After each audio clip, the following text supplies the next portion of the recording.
Sluit ons oë in gebed.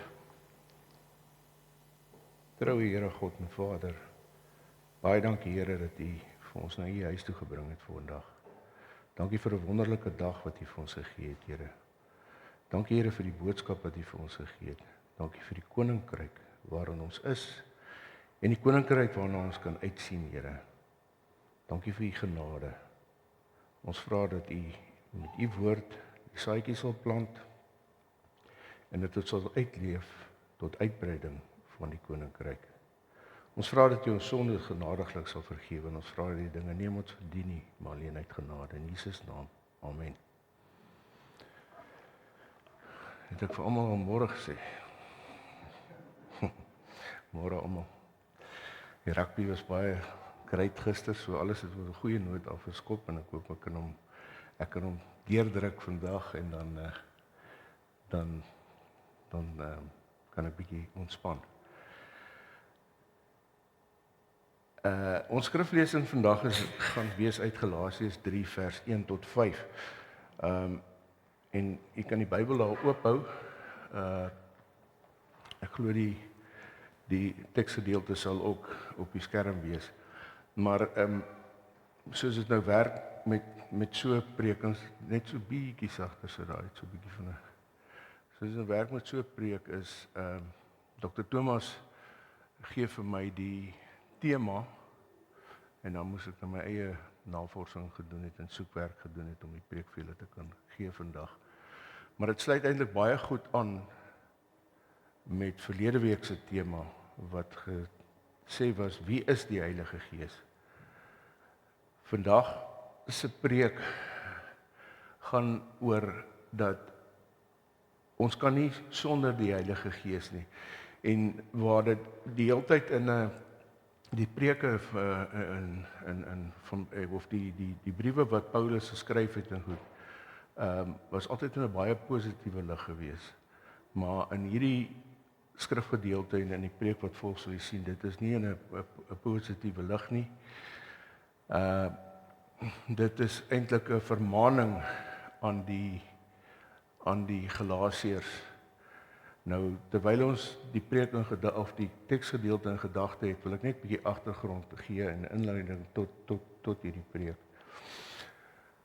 So voor ons na hierdie skrifgedeelte kyk, moet ons eers verstaan wie die Galasiërs was en waarom Paulus hierdie brief geskryf het. Galasië was 'n Romeinse provinsie in die gebied wat ons vandag ken as sentraal Turkye. Die oorspronklike Galasiërs was afstammelinge van Keltiese stamme en het eeue tevore het hulle uit Europa en Klein-Asië verhuis na die gebied waar hulle was. Met verloop van tyd het hulle ook dan vermeng met die plaaslike bevolking, die Grieke en die Romeine. So hulle het 'n Grieks-Romeinse kultuur en agtergrond gehad en hulle was nie eintlik Jode gewees nie. Daar was Jode onder hulle gewees, maar hulle was aanvanklik heidene wat verskillende gode aanbid het en nie die God van Israel geken nie. En toe tydens sy eerste sendingreis het Paulus die evangelie van Galasië verkondig en dit was in die tyd so van die jaar 46 tot die jaar 48 na Christus. Hy het die gekruisigde en die opgestaane verlossing verkondig onder hulle en baie tot bekering gekom. Hulle het toe Jesus aanvaar en sy Heilige Gees ontvang, maar net kort na Paulus die gebied verlaat het, toe het ander leraars, onder andere die skrifgeleerdes en die fariseërs, wat Jesus gekruisig het toe onder hulle ingekom en dit was so in die jaar 49 na Christus. En hulle het basies die Galasiërs probeer oortuig dat die geloof in Jesus Christus alleen is nie genoeg. En volgens hulle moes die Joodse wet ook geonderhou word, wat ingesluit het die besnydenis en die voorskrifte van Moses se wet. Hulle het ook probeer om Paulus af te kraak, omdat hulle gesê het dat Paulus is nie eintlik 'n ware disipel nie. As u Paulus se boodskap of sy lewe geken het, was hy 'n vervolger van Christene gewees in daai tyd. So hulle het dit ook teen Paulus gebruik in sy afwesigheid. en gesê hy is nie deel van die 12 disippels nie. En dan ook sy verlede, voordat ek, soos ek gesê het, voordat hy tot bekering gekom het, dit het hulle ook waarskynlik teen hom gebruik, en dit het die mense deurmekaar gemaak.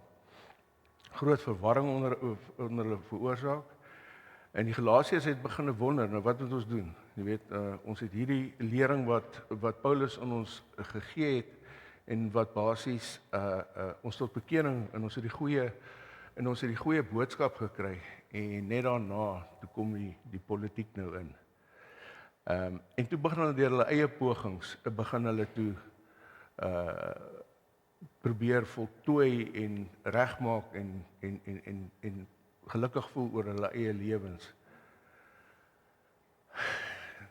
Nou, met al Paulus se briewe wat hy geskryf het aan die Efesiërs, Galasiërs en die Korinte, is dat hy normaalweg na die aanhef van sy brief, en jy kan dit self van lees, eers 'n kort dankwoord geskryf het, maar in Galasiërs doen hy dit nie. Hy wys sommer dadelik hoe ontsteld hy was.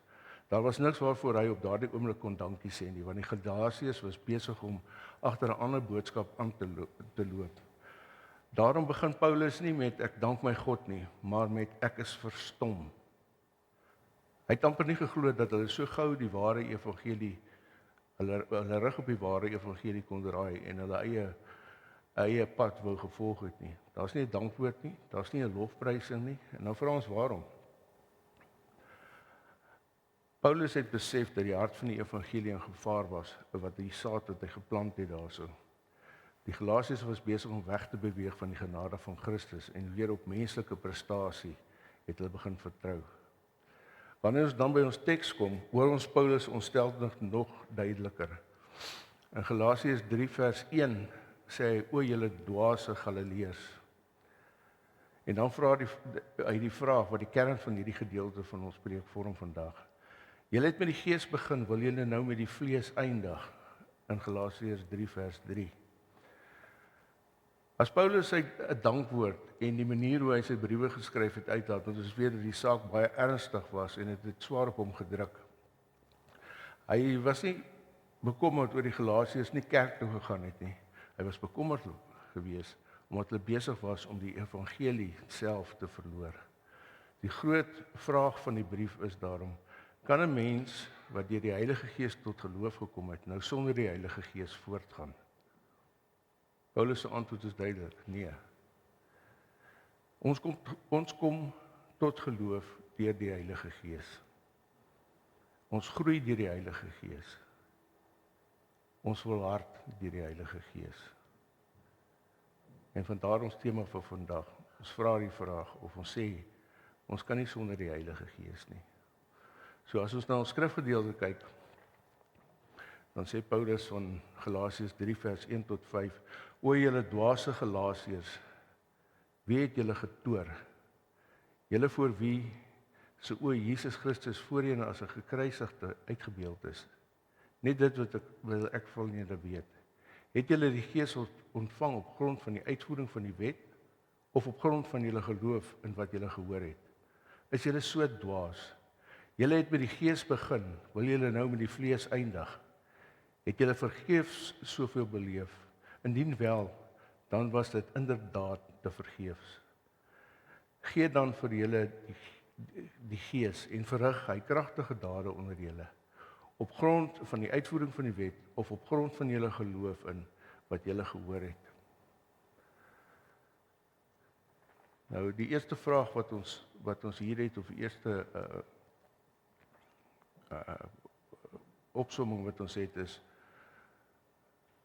ons kom tot geloof deur die Heilige Gees. Paulus vra in vers 2, het julle die Gees ontvang op grond van die uitvoering van die wet of op grond van julle geloof wat julle gehoor het? En die antwoord is duidelik. Die Galasiërs het nie die Gees ontvang omdat hulle die wet onderhou het nie. Hulle het die Gees ontvang toe hulle die evangelie van Jesus Christus geglo het, wat Paulus aan hulle verkondig het. Voor Paulus se koms was baie van hulle heidene wat afgode aanbid het. Deur die verkondiging van die evangelie het God deur sy Gees in hulle hart gewerk en hulle is so tot geloof gebring. Nou, hoe is dit op toepassing van ons as Christene vandag? Ons geloof begin nie by ons eie vermoë nie. Dit begin by God wat deur sy Heilige Gees in ons werk. Die tweede vraag wat ons vra is of die tweede ding wat ons sê is ons groei deur die Heilige Gees. Paulus vra verder in vers 3: Julle het met die Gees begin, wil julle nou met die vlees eindig. Nadat Paulus vertrek het, het ander leraars gekom en gesê dat die geloof alleen nie genoeg is nie. Hulle het geleer dat die Galasiërs ook die Joodse wet moes onderhou om werklik aan God te behoort. Die Galasiërs het begin dink dat hulle nou deur eie pogings geestelik moes groei. Paulus wys egter daarop dat dieselfde Gees wat hulle tot geloof gebring het, ook die Gees is wat hulle laat groei. Geestelike groei kom nie deur menslike prestasie nie, maar deur God se werk in ons lewens.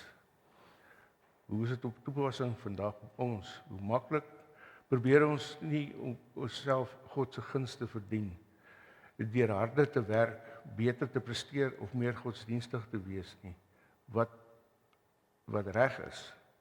Maar dan laat ons die Heilige Gees se leiding laat ons by die agterdeur uit. Paulus herinner ons dat dit nie uit eie krag kan groei nie. Ons het die Heilige Gees nodig. Die derde punt is ons volhard deur die Heilige Gees. Paulus herinner die Galasiërs dat God steeds onder hulle werk. In vers 5 sê hy: Gee hy dan vir julle die Gees en verrig hy kragtige dade onder julle. Die Heilige Gees is nie net vir die begin van die geloofspad nie. Hy gee steeds leiding, hy gee steeds wysheid, hy gee troos, hy gee krag en hy gee volharding in ons. Elke dag van ons lewe bly ons afhanklik van God se Gees. Hoe werk dit vandag in ons lewens? Ons kan nie die Christelike lewe sonder die voortdurende teenwoordigheid en werking van die Heilige Gees volhou nie. So wat was die uitwerking van Paulus se boodskap?